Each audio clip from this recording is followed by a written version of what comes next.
আমন্ত্রণ জানাচ্ছি প্রিয় দর্শক, মানচিত্রের নিয়মিত আয়োজন কথোপকথন। সেনাবাহিনীতে কি আবার অস্থিরতা দেখা দিচ্ছে?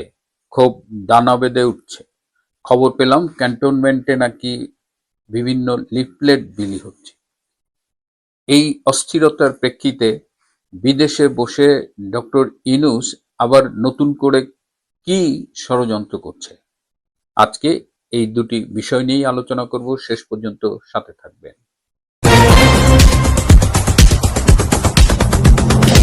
আসসালামু আলাইকুম এবং আদাব।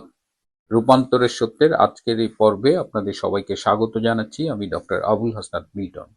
আপনারা জানেন যে সেনাবাহিনীতে অস্থিরতা, ক্ষোভ এগুলো অনেকদিন ধরেই একটু একটু করে দানা বাঁধছে এবং এর মূল কারণ হলো যে সেনাবাহিনীতে প্রায় ২৪ জন মেধাবী সামরিক অফিসার যারা কারেন্টলি সার্ভিং এবং কয়েকজন অবসরপ্রাপ্ত তাদের বিরুদ্ধে অন্যায়ভাবে আইসিটিতে মামলা করা হয়েছে। যে মামলার না আছে ভিত্তি, না তা আইসিটিতে বিচার হবার মতো কিছু। এই নিয়ে যখন সেনাবাহিনীতে ক্ষোভ এবং ঠিক তখনই আমরা সম্প্রতি খেয়াল করেছি গত সোমবার এবং বুধবার রাতে দুজন সাবেক উচ্চপদস্থ সেনা কর্মকর্তা লেফটেন্যান্ট জেনারেল অবসরপ্রাপ্ত মাসুদ উদ্দিন চৌধুরী এবং লেফটেন্যান্ট জেনারেল অবসরপ্রাপ্ত শেখ মামুন খালেদকে গ্রেপ্তার করা হয়েছে। এই গ্রেপ্তারে আমি আগেও বলেছি, যেহেতু তাদের অনেক ফলোয়ার রয়েছে এবং তাদের জাতীয় এবং ইন্টারন্যাশনাল অনেক কানেকশন আছে, তো ন্যাচারালি তাদের এই গ্রেপ্তারটা একটা নেগেটিভ ইম্প্যাক্ট ফেলেছে। এবং খবর পেলাম যে ক্যান্টনমেন্টে রাজনৈতিক উদ্দেশ্য হাসিলের লক্ষ্যে মেধাবী অফিসারদের হয়রানি বন্ধ করার দাবিতে লিফলেট বিলি করা হচ্ছে। কে বা কারা এই লিফলেটগুলো বিলি করেছে সেটি এখনো না জানা গেলেও বোঝাই যাচ্ছে সেনাবাহিনীর সেই ক্ষুব্ধ অংশটাই এই কাজটি করেছে, যারা এই আর্মি অফিসারদের এভাবে হ্যারাস করা অন্যায়ভাবে এবং টার্গেটেড বেছে বেছে মেধাবী কর্মকর্তাদেরই হ্যারাস করা হচ্ছে এবং তাদের বিরুদ্ধে যে অভিযোগ আনা হয়েছে সেগুলো সবই মিথ্যে, বানোয়াট এবং স্রেফ হয়রানি করার জন্য। ক্যান্টনমেন্টে যখন অস্থিরতা, যখন লিফলেট বিলি হচ্ছে, তখন আমরা জানি যে সদ্য বিদায়ী প্রধান উপদেষ্টা ডক্টর ইউনূস তিনি তার গার্লফ্রেন্ড লামিয়া মোর্শেদকে নিয়ে জাপান গিয়েছে। এবং জাপান তিনি যে কারণেই যাক, জাপানের একটা অন্যতম কারণ ছিল তিনি শিনজো আবে, জাপানের সাবেক প্রধানমন্ত্রী, তার স্ত্রী আকিয়ে আবের সাথে দেখা করেন। শিনজো আবের কথা আপনাদের মনে আছে, তিনি ২০২২ সালে ৮ই জুলাই নির্বাচনী প্রচারণাকালে গুলিবিদ্ধ হয়ে মারা যান এবং যে তাকে গুলি করে তাকে গ্রেপ্তার করা হয়েছে এবং সে বলেছে যে শিনজো আবের একটি ধর্মীয় গোষ্ঠীর সাথে সম্পৃক্ততা ছিল, এই জন্য গুলি করেছে। শিনজো আবে ২ দফায় জাপানের প্রধানমন্ত্রী ছিলেন, ২০০৬-এর সেপ্টেম্বর থেকে ২০০৭-এর সেপ্টেম্বর এবং ২০১২ থেকে ২০২০ সাল পর্যন্ত, এবং তিনি longest serving Japanese prime minister. এবং তার অ্যাবেনোমিক্স, তার অর্থনীতিতে যে ভূমিকা, তিনি জাপানের অর্থনীতিতে যে অবদান রেখেছিলেন সেজন্য তাকে শ্রদ্ধার সাথে স্মরণ করা হয় এবং তার স্ত্রীকে মানুষ ফার্স্ট লেডি হিসেবেই জানে। এই আকিয়ে আবের সাথে দেখা করে ডক্টর ইউনূস তার সেই রাষ্ট্রপতি হবার খায়েশ ব্যক্ত করেছেন। তিনি অনুরোধ করেছেন যে আকিয়ে আবে যেন বাংলাদেশের প্রধানমন্ত্রী তারেক রহমানকে ফোন করে অনুরোধ করেন যে ডক্টর ইউনূসকে যেন রাষ্ট্রপতি বানানো হয়। আকিয়ে আবে তারেক রহমানকে ফোন করেছিলেন এবং তারেক রহমান স্বভাবতই আকিয়ে আবের সাথে কথা বলেছেন, কিন্তু আকিয়ে আবেকে এক্স্যাক্টলি কি বলেছেন সেটি জানা যায়নি। বিএনপির সূত্রে যতটুকু জেনেছি যে ডক্টর ইউনূসকে রাষ্ট্রপতি বানানোর মতো ভুল কিংবা এ ধরনের কোনো ঝুঁকি নেবার ইচ্ছে বিএনপির নেই। বিএনপি খুব ক্লিয়ারলি বলেছে যে এই রাষ্ট্রপতি নির্বাচন নিয়ে আওয়ামী লীগ যে ভুলগুলো অতীতে করেছে তা থেকে শিক্ষা নিয়ে বিএনপি ওই পথে আর হাঁটবে না।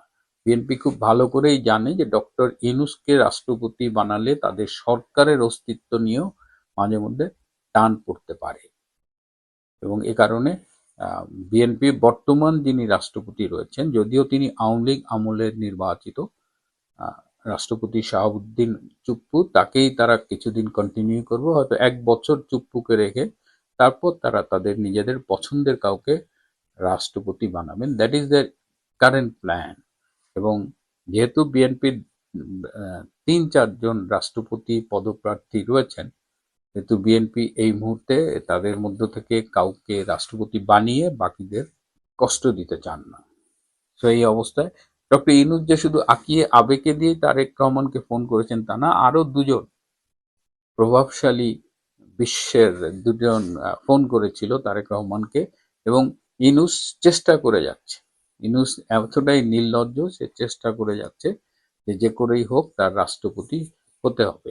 এদিকে ডক্টর ইউনূসের জাপান সফরের সময় তার অপর সঙ্গী লামিয়া মোরশেদ, যিনি এসডিজির মুখ্য সমন্বয়ক ছিলেন, ইউনূস যাবার আগে এই লামিয়া মোরশেদ, ঢাকা বিশ্ববিদ্যালয়ের সাবেক ভিসি ডক্টর নিয়াজ আহমেদ এবং আরেকজন সাবেক সচিব সেলিম উদ্দিন, 3 জনকে রাষ্ট্রদূত বানানোর প্রক্রিয়া শুরু করে গিয়েছিলেন। কিন্তু বর্তমানে তারেক রহমানের সরকার এই 3 জনের রাষ্ট্রদূত হবার প্রক্রিয়াটাকে বাতিল করে দেন। এছাড়াও আরো 5টি দেশ থেকে রাষ্ট্রদূতদের বাংলাদেশে ফিরিয়ে আনা হচ্ছে। অর্থাৎ ইউনূসের কুফা লেগেই গেছে। যখন এই রাষ্ট্রদূতদের ফিরিয়ে আনা হচ্ছে কিংবা লামিয়া, নিয়াজ আহমেদের, সেলিম উদ্দিনের মতো লোকেরা নতুন করে রাষ্ট্রদূত হতে পারছেন না, তখন আরো একটি দুঃসংবাদ বাংলাদেশে রয়েছে যে বাংলাদেশে এখন শিশুদের টিকা দেওয়ার যে প্রোগ্রামটা ছিল, যে ইপিআই প্রোগ্রাম, যেটা পৃথিবীর মধ্যে one of the successful programs, এই ইপিআই ইমিউনাইজেশন রিলেটেড, বাংলাদেশে সেই টিকাদান কর্মসূচি ঝুঁকির মুখে পড়েছে এবং এই মার্চ মাসে 21 জন শিশু হামে আক্রান্ত হয়ে মারা গেছে। এবং এই টিকাদানের টিকা সাপ্লাই যেমন একদিকে সমস্যা, সময় মতো টিকা সরবরাহ করা যাচ্ছে না, আর একদিকে হলো এই টিকার বিরুদ্ধে এক শ্রেণীর ধর্মীয় মোল্লারা সোচ্চার হয়েছে। সুতরাং এটি বর্তমানে জনস্বাস্থ্যের প্রতি হুমকি হিসেবে দেখা দিয়েছে। এর পাশাপাশি নানান রকমের খবর আমরা পাচ্ছি, তার মধ্যে একটা উল্লেখযোগ্য হলো যে সাবেক ছাত্র সমন্বয়ক, যেসব তরুণী ছাত্রী সমন্বয়ক ছিল, তাদের একের পর এক সেক্স স্ক্যান্ডাল ছড়িয়ে পড়ছে, তাদের ভিডিও একের পর এক ইন্টারনেটে ছড়িয়ে পড়ছে। এর বাইরেও বাংলাদেশে এখন নানা রকমের অস্থিরতা চলছে। আমি প্রতিদিনই বলার চেষ্টা করছি যে তারেক রহমানের বাংলাদেশ ঠিকমতো চলছে না। প্রিয় বাংলাদেশে অতি সংক্রামক হাম বা মিজলসের প্রকোপ দেখা দিয়েছে। শুধু চলতি মাসে হামে 21 জন শিশুর মৃত্যুর খবর পাওয়া গেছে। রাজশাহী মেডিকেল কলেজ হাসপাতালের করিডোর থেকে শুরু করে ঢাকার সংক্রামক ব্যাধি হাসপাতালের মেঝেতে শিশুদের কান্নার শব্দ বাড়ছে। নতুন সরকারের নতুন স্বাস্থ্য পরিবার কল্যাণ মন্ত্রী সরদার সাখাওয়াত হোসেন দাবি করেছেন, গত 8 বছর দেশে অতি সংক্রামক হাম রোগের কোনো টিকাই দেওয়া হয়নি, এ কারণে এমনটা বিস্তার ঘটেছে, এত বেশি শিশু মারা যাচ্ছে। আমাদের অনুসন্ধান বলছে স্বাস্থ্যমন্ত্রীর এই তথ্য ভুল বা মিথ্যা। হু, ইউনিসেফ ও গাভির মতো আন্তর্জাতিক সংস্থা যারা বাংলাদেশের টিকাদান কর্মসূচির পিছনে বছরের পর বছর ধরে কাজ করছে, তাদের দেওয়া তথ্য বলছে স্বাস্থ্যমন্ত্রী একজনের দোষ অন্যজনের উপর চাপাচ্ছেন। ভাসুরের নাম মুখে নিতে না পেরেই হয়তো তিনি উদর পিনটি বুদোর ঘাড়ে চাপাচ্ছেন। প্রশ্ন হলো, আন্তর্জাতিক সংস্থাগুলোর তথ্য অনুযায়ী 2023-24 সালে যে রাজশাহী বিভাগে 99% শিশুকে হামের টিকা দেওয়া হয়েছিল, সেই রাজশাহীতে 2 বছর পর হামের কারণে সবচেয়ে বেশি শিশু মারা যাচ্ছে কেন? অনুসন্ধানে পাওয়া তথ্য বলছে মোহাম্মদ ইউনূস আর স্বাস্থ্য উপদেষ্টা নূরজাহান বেগম নিজেদের স্বাস্থ্য নিয়ে যত বেশি চিন্তিত ছিলেন, দেশের শিশু স্বাস্থ্য নিয়ে ততটাই উদাসীন ছিলেন। মোহাম্মদ ইউনূস ক্ষমতায় এসে কোনো ধরনের বিকল্প ব্যবস্থা না নিয়ে বন্ধ করে দিয়েছিল আওয়ামী লীগ আমলের 5ম সেক্টর প্রোগ্রাম। হঠাৎ করে সকল একটি কর্মসূচি বন্ধ হয় 2025 সাল জুড়ে ইমিউনাইজেশন প্রোগ্রামের জন্য নিয়মিত ভ্যাকসিন ক্রয় প্রক্রিয়া বা প্রক্রিয়ামেন্ট পুরোপুরি বন্ধ হয়ে যায়। আর তাই 2025 সালেই সারা বছর ধরে দেশে ছিল টিকার হাহাকার। কি ভয়ঙ্কর পরিস্থিতি হতে পারে সে আশঙ্কার কথা আন্তর্জাতিক সংস্থাগুলো আর বিশেষজ্ঞরা চিঠি দিয়ে জানিয়েছিল। কিন্তু ইউনূস সরকার হামের টিকা কেনার চেয়ে রোড শো আর ড্রোন শোর জন্য খরচে বেশি মগ্ন ছিল। বিস্তারিত জানতে চলুন যাওয়া যাক বিশ্লেষণে।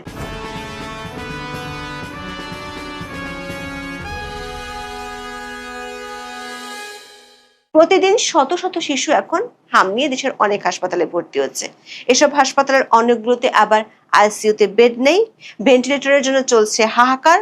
মহাখালী সংক্রামক ব্যাধি হাসপাতালে 107 শয্যার বিপরীতে 117 জন রোগী ভর্তি ছিল এক শনিবারই। সারা দেশে হামের প্রকোপ যখন এতটা বাড়ছে, তখন স্বাস্থ্য পরিবার কল্যাণ মন্ত্রী সর্দার সাখাওয়াত হোসেন অভিযোগ করেছেন, গত 8 বছর বাংলাদেশে অতি সংক্রামক রোগ হামের কোনো টিকাই দেওয়া হয়নি।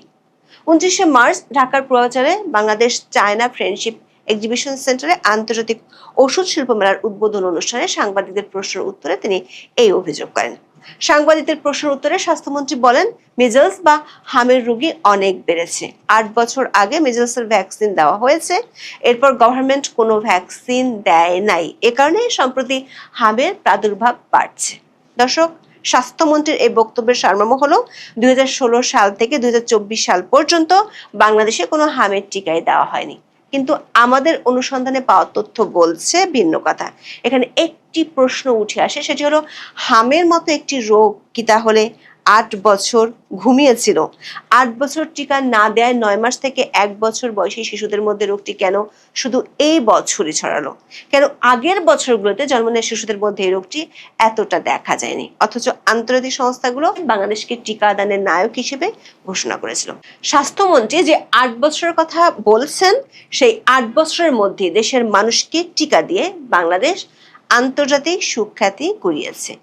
এই সাফল্যের স্বীকৃতি হিসেবে 2019 সালে global alliance for vaccine and immunization বাংলাদেশের সাবেক প্রধানমন্ত্রী শেখ হাসিনাকে ভ্যাকসিন হিরো হিসেবে পুরস্কৃত করেছিল। এরও আগে বাংলাদেশ 2009 ও 2012 সালে গাভি বেস্ট পারফরমেন্স পুরস্কার লাভ করেছিল। বাংলাদেশে হামের টিকাদান কর্মসূচি মূলত 2টি স্তরে পরিচালিত হয়। একটি হলো রুটিন ইমিউনাইজেশন, আরেকটি হলো সম্পূরক টিকাদান কার্যক্রম বা ক্যাম্পেইন, যাকে সংক্ষেপে বলা হয় SIA। স্বাস্থ্যমন্ত্রী 8 বছর ধরে হামের টিকা না দেওয়ার যে দাবি করেছেন, সেটি যাচাই করতে হলে আমাদের এই 2টি স্তরের উপাত্ত বিশ্লেষণ করতে হবে। চলুন প্রথমে দেখি 2015 সাল থেকে 2024 সাল পর্যন্ত রুটিন টিকাদান কর্মসূচির ডেটা কি বলে। এর জন্য দেশীয় কোনো সংস্থা নয়, একেবারে আন্তর্জাতিক সংস্থার তথ্য জেনে নেই।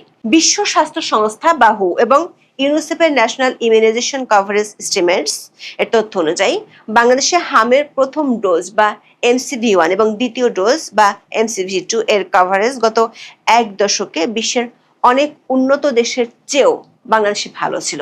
এই 2টি সংস্থার তথ্য বলছে 2015 থেকে 2024 সাল পর্যন্ত হামের টিকার প্রথম ডোজের কভারেজ ছিল 96 থেকে 97%, আর একই সময় দ্বিতীয় ডোজের কভারেজ ছিল 90 থেকে 93%।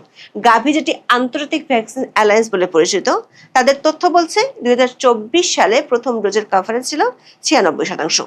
মন্ত্রীর দাবি যে ভুল, সেটি বোঝার জন্য গাভির এই গ্রাফটি দেখুন। এখানে পরিষ্কার দেখা যাচ্ছে হাম রুবেলার টিকাদান 2021 থেকে 2024 সাল পর্যন্ত পর্যায়ক্রমে বেড়েছে। আন্তর্জাতিক সংস্থাগুলোর তথ্য থেকে এটি স্পষ্ট, 2024 সাল পর্যন্ত রুটিন টিকাদান কর্মসূচি 1 দিনের জন্য বন্ধ ছিল না। শিশুদের 9 মাস বয়সে প্রথম ডোজ এবং 15 মাস বয়সে দ্বিতীয় ডোজ দেওয়ার এই প্রক্রিয়া নিয়মিতভাবে সারা দেশে প্রায় 1,20,000 টিকাদান কেন্দ্রের মাধ্যমে পরিচালিত হয়েছিল। এবার দেখি সম্পূরক টিকাদান কার্যক্রম বা MR ক্যাম্পেইনের তথ্য কি বলে। এমনও হতে পারে মন্ত্রী হয়তো রুটিন টিকাদান নয়, বরং বড় মাপের জাতীয় ক্যাম্পেইনের কথা বোঝাতে চেয়েছেন, কিন্তু এখানেও নথিপত্র বলছে ভিন্ন কথা।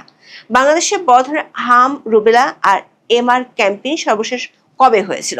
অনুসন্ধানে দেখা যায় 2020 সালের 12 ডিসেম্বর থেকে 2021 সালের জানুয়ারি পর্যন্ত 6 সপ্তাহব্যাপী এক বিশাল জাতীয় ক্যাম্পেইন পরিচালিত হয়েছিল। এই ক্যাম্পেইনের লক্ষ্য ছিল 9 মাস থেকে 10 বছর বয়সী প্রায় 3,40,00,000 শিশুকে হাম, রুবেলার টিকা দেওয়া। এরও আগে 2014 সালে একটি বড় ক্যাম্পেইন অনুষ্ঠিত হয়েছিল, যেখানে 5,20,00,000 শিশুকে টিকা দেওয়া হয়েছিল। অর্থাৎ 2014 সালের পর 2020 সালে ক্যাম্পেইন হয়েছে। মন্ত্রীর বক্তব্য অনুযায়ী যদি 8 বছর টিকা না দেওয়া হতো, তবে 2020 সালের এই বিশাল কর্মযজ্ঞটি কি কাল্পনিক ছিল? তা নিশ্চয়ই নয়। দর্শক, স্বাস্থ্যমন্ত্রীর দাবির ভিত্তি খুঁজে পাওয়া না গেলে হামের প্রকোপ হঠাৎ করে বেড়ে যাওয়ায় তার যে দুশ্চিন্তা সেটি অমূলক নয়। প্রশ্ন হলো, কেন এই প্রাদুর্ভাব? আন্তর্জাতিক সংস্থাগুলোর রিপোর্ট বলছে 2024 সাল পর্যন্ত টিকা দেওয়া এবং টিকাদান কর্মসূচি হয়েছিল। তাহলে 2026 সালে এসে কেন এই মহামারী? এখানে মন্ত্রী যেটি আড়াল করতে চেয়েছেন সেটি হলো বিগত অন্তর্বর্তী সরকারের এক চরম নির্বুদ্ধিতা। 2024 সালের আগস্ট মাসে বাংলাদেশে বড় ধরনের রাজনৈতিক পরিবর্তনের পর অন্তর্বর্তীকালীন সরকার ক্ষমতা নেয়, যার নেতা ছিলেন মোহাম্মদ ইউনূস। তার স্বাস্থ্য উপদেষ্টা ছিলেন গ্রামীণ ব্যাংকের তার এক সময়কার সহকর্মী নূরজাহান বেগম। অনুসন্ধানে দেখা গেছে ইউনূস সরকার দায়িত্ব নেওয়ার পর স্বাস্থ্য খাতের আগের দীর্ঘমেয়াদী পরিকল্পনাগুলো পুনর্মূল্যায়নের সিদ্ধান্ত নেয়। এর মধ্যে উল্লেখযোগ্য ছিল পঞ্চম সেক্টর প্রোগ্রাম থেকে বেরিয়ে আসার পরিকল্পনা। হঠাৎ করে বিকল্প কোনো ব্যবস্থা না নিয়ে এই নীতিগত পরিবর্তনের ফলে 2025 সাল জুড়ে ইমিউনাইজেশন প্রোগ্রামের জন্য নিয়মিত ভ্যাকসিন ক্রয় প্রক্রিয়া বা প্রকিউরমেন্ট পুরোপুরি বন্ধ হয়ে যায়।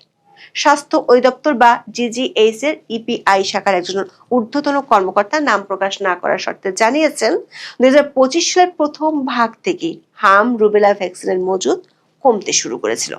বছরের মাঝামাঝি সময় এসে কেন্দ্রীয় ঔষধাগারে ভ্যাকসিনের মজুদ প্রায় শূন্যে নেমে আসে। দর্শক, আন্তর্জাতিক সংস্থাগুলোর ডেটা বিশ্লেষণ করলে সহজেই বোঝা যায় টিকা নিয়ে সংকটটা আসলে শুরু হয়েছিল 2024 সালের শেষার্ধে এবং 2025 সাল জুড়ে। 2025 সালে টিকার সরবরাহ চেইন প্রায় 10 মাস ধরে অচল ছিল। টিকাদান কর্মসূচির প্রকৃত অবস্থা বুঝতে কেবল কভারেজ রিপোর্টই যথেষ্ট নয়, আমাদের দেখতে হবে ভ্যালিড ডোজ এবং ড্রপ আউট রেট। 2023 সালের routine EPI coverage evaluation survey বা সিইএস অনুযায়ী বাংলাদেশের সামগ্রিক চিত্র ছিল অত্যন্ত আশাব্যঞ্জক। দর্শক, এই টেবিলটি খেয়াল করে দেখুন। এখানে দেখা যাচ্ছে রাজশাহী সিটি কর্পোরেশন 2023 সাল পর্যন্ত শ্রেষ্ঠ পারফর্মার ছিল। ইমিউনাইজেশন ইকুইটি ইন বাংলাদেশের তথ্য অনুযায়ী এই সাফল্যের হার ছিল 99.8%। কিন্তু 2026 সালে এসে এই রাজশাহীতে সবচেয়ে বেশি শিশুর মৃত্যু হচ্ছে হামের কারণে। দৈনিক প্রথম আলোর খবরে বলা হয়েছে, বিশ্ব স্বাস্থ্য সংস্থার সহায়তায় গত 18 মার্চ রাজশাহী বিভাগের 153 জন সন্দেহজনক রোগীর নমুনা পরীক্ষা করা হয়। পরীক্ষায় 44 জন রোগী শনাক্ত হয়। রাজশাহী ও চাঁপাইনবাবগঞ্জ হাসপাতালে 140 জন রোগী ভর্তি হয়েছিল। এবছর রাজশাহী মেডিকেলে 12 জন এবং চাঁপাইনবাবগঞ্জে 3 জন শিশুর মৃত্যু হয়েছে। 2024 সালে যে বিভাগটি হামের কারণে শিশু মরেনি একটিও, সেই বিভাগে কেন 2 বছরে এসে একসাথে এত শিশু মৃত্যুর ঘটনা ঘটছে? এর কারণ হলো গত 2 বছরের সরবরাহ চেইন ভেঙে পড়ায় রাজশাহীর মতো উচ্চ কভারেজ এলাকাগুলো সবচেয়ে বেশি ঝুঁকিতে পড়েছে, কারণ সেখানে বিপুল সংখ্যক শিশু একযোগে টিকা থেকে বঞ্চিত হয়েছে। অথচ মন্ত্রী বলেছেন গত 8 বছর টিকাই দেওয়া হয়নি। তাহলে 2023 সালে রাজশাহীতে এত হাম মুক্ত জেলা ছিল কিভাবে? দর্শক, ইউনূস সরকার যে হামের টিকাদান নিয়ে নয়ছয় করছিল তার জন্য ইউনিসেফ সতর্কও করেছিল। সংস্থাটি গত বছর 28 এপ্রিল প্রেস রিলিজ দিয়ে জানিয়েছিল দেশের 5 লাখ শিশুকে টিকা দেওয়া হয়নি। ইউনূস সরকারের ভুল সিদ্ধান্তের কারণে মারাত্মক টিকার সংকট 2025 সালে যে ছড়িয়ে পড়েছিল তার প্রমাণ পাওয়া যায় গণমাধ্যমগুলোর তখনকার খবরে। গত বছরের 12 সেপ্টেম্বর বিবিসি বাংলার খবরের শিরোনাম ছিল, বাংলাদেশে টিকার ঘাটতি, বিভিন্ন জেলায় শিশুদের টিকাদান কর্মসূচি বিঘ্নিত। তারও আগে 10 জানুয়ারিতে দৈনিক সমকালের শিরোনাম ছিল, টিকার সংকটে উদ্বিগ্ন অভিভাবক। একই বছরের 9 মার্চ গণমাধ্যমের হেডলাইন হয়, 30 জেলায় শিশুর টিকা সংকট। 2024 সালের 10 ডিসেম্বর বণিক বার্তার শিরোনাম ছিল, কুষ্টিয়ায় শিশুদের টিকা সংকট চরমে। এমনকি শিশুদের টিকা কার্ড ছাপাতেও ইউনূস সরকারের অনাগ্রহ ছিল। শুধু তাই নয়, ইউনূস সরকারের স্বাস্থ্য উপদেষ্টা নূরজাহান বেগম টিকাদান কর্মসূচির মাঠ পর্যায়ের কর্মীদেরও ছাঁটাই করা শুরু করেন। বাংলাদেশের টিকাদান কর্মসূচির সাফল্যের মূল কারিগর ছিলেন মাঠ পর্যায়ের স্বাস্থ্যকর্মীরা। কিন্তু অনুসন্ধানে দেখা গেছে ইপিআই এর মাঠ পর্যায়ের বর্তমানে প্রায় 30 থেকে 35% পদ শূন্য রয়েছে। তার মানে হলো ইউনূস সরকার আমলে ড্রপ আউটের হার বেড়েছিল ব্যাপকভাবে। এর মধ্যে নতুন আরেকটি জটিলতা দেখা দিয়েছে, যেটি নিয়ে বিশেষজ্ঞরা বিগত অন্তর্বর্তী সরকারকে সতর্ক করলেও তখনকার স্বাস্থ্য উপদেষ্টা নিজের স্বাস্থ্য নিয়ে বেশি সচেতন ছিলেন। 2026 সালের প্রাদুর্ভাবের সবচেয়ে উদ্বেগের দিক হলো অনেক শিশু 9 মাস পূর্ণ হওয়ার আগেই হামে আক্রান্ত হচ্ছে। চিকিৎসা বিজ্ঞানের প্রথাগত ধারণা অনুযায়ী 9 মাস পর্যন্ত শিশুর শরীরে মায়ের কাছ থেকে আসা রোগ প্রতিরোধ ক্ষমতা বা অ্যান্টিবডি থাকে, যার ফলে এর আগে সাধারণত হামের টিকা দেওয়া হয় না। কিন্তু চিকিৎসকরা বর্তমানে 6 বা 7 মাস বয়সী শিশুদের মধ্যে মারাত্মক হামের সংক্রমণ দেখছেন। এ নিয়ে 1.5 বছর আগে বিশেষজ্ঞরা মোহাম্মদ ইউনূসের সেই স্বাস্থ্য উপদেষ্টাকে সতর্ক করে পরামর্শ দিয়েছিলেন। বিশেষজ্ঞরা সরকারকে এ বিষয়ে গবেষণার পরামর্শ দিয়েছিলেন 1.5 বছর আগে, কিন্তু কোনো উদ্যোগ নেওয়া হয়নি। দর্শক, টিকাদান কর্মসূচিতে বিগত অন্তর্বর্তী সরকার অবহেলার কারণে আন্তর্জাতিক সংস্থাগুলো ছিল বিরক্ত। বাংলাদেশের টিকাদান কর্মসূচির সাফল্যের পেছনে বড় অবদান রয়েছে গাভি, যাকে বলা হয় দ্য ভ্যাকসিন অ্যালায়েন্স। 2001 সাল থেকে গাভি বাংলাদেশে $2.2 বিলিয়ন বেশি বিনিয়োগ করেছে। তবে বাংলাদেশ এখন গাভি সহায়তা থেকে বেরিয়ে আসার পথে রয়েছে। 2020 সালে বাংলাদেশ তার মোট ভ্যাকসিন খরচের 39% বহন করত, যা 2022 সালে আরো বেড়েছে। কিন্তু তখন টিকাদান কর্মসূচি বন্ধ হয়নি। 2030 সালের মধ্যে বাংলাদেশ সম্পূর্ণ নিজস্ব অর্থায়নে ভ্যাকসিন কেনার কথা। এই ট্রানজিশন পিরিয়ডে গাভীর অনুদানের টিকার পরিমাণ কমছে এবং বাংলাদেশের নিজস্ব বাজেট বরাদ্দের পরিমাণ বাড়ছে। কিন্তু 2024 সালের পরবর্তী রাজনৈতিক অস্থিতিশীলতায় এই বাজেট বরাদ্দ এবং সরাসরি ক্রয় পদ্ধতি নিয়ে আমলাতান্ত্রিক জটিলতা তৈরি হয়। আর তাতে 2025 সালে গাভী নিজেকে গুটিয়ে নেয়। স্বাস্থ্যমন্ত্রী এখন যে 604 কোটি টাকা বরাদ্দের কথা বলছেন, তা মূলত 2025 সালের বকেয়া চাহিদা মেটানোর একটি জরুরি পদক্ষেপ।